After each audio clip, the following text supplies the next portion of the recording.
There are rules that limit the effects of war. They protect civilians, prisoners of war, and those who are sick or wounded. These rules have been adopted by every country, but they are fragile, and they rely on public understanding. We're going to keep going with what we've been working on, which is all about the rules of war. The American Red Cross offers a curriculum that teaches students to think differently about the world around them.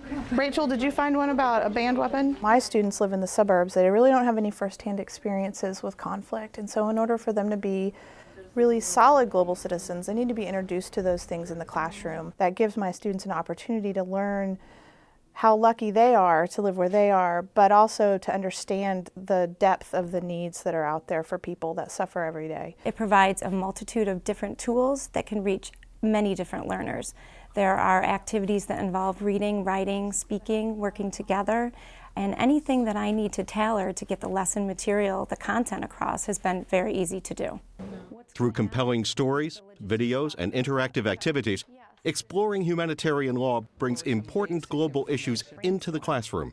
And in the process, students are inspired to become active participants in their communities. You're going to have to transport everything really far away. That might be an issue with the ICUs. I saw the movie on the child soldiers. To be able to see those kids that are younger than me, it just makes me so angry and upset that they're even allowed to be fighting. My generation is growing up and becoming leaders in the world, and if we're educated about this issue and can stand and believe in certain set of principles, we can make the difference. We did a lot of different things in the class. We had a lot of different simulations.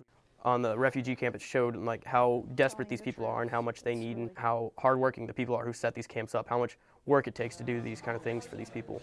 Doctors? UNICEF. A different take on it than I've ever experienced before. Think logistically and strategically, but also think humanely.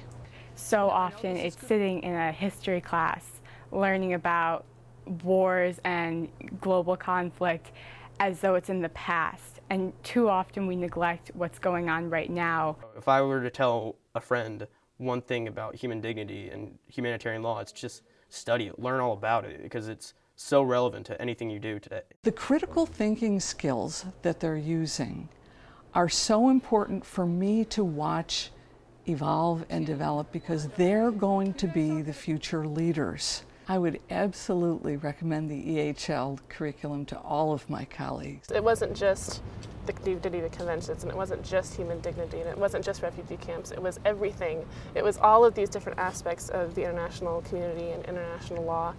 And not only that, but it tied them together in a way that you could understand the whole system. And I really appreciated that, and it really helped me learn what international studies really is, and it really helped me solidify what I wanted to do with my life. The founding father of the Red Cross was one man. He was one man who saw that he needed to make a change. And, concerning individuals today, it's just important that we stay thirsty and that, we keep educating ourselves, because we could have a chance possibly to make a change on that kind of scale. The Red Cross Exploring Humanitarian Law curriculum gives young people a better understanding of the world around them.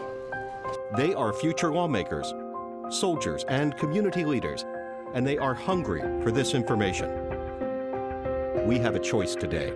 We can either sit back, watch the devastation caused by war, and try to make our children look the other way, or we can choose to tell them that what they see is not acceptable, that it is not how it is supposed to be, and that they can make a difference.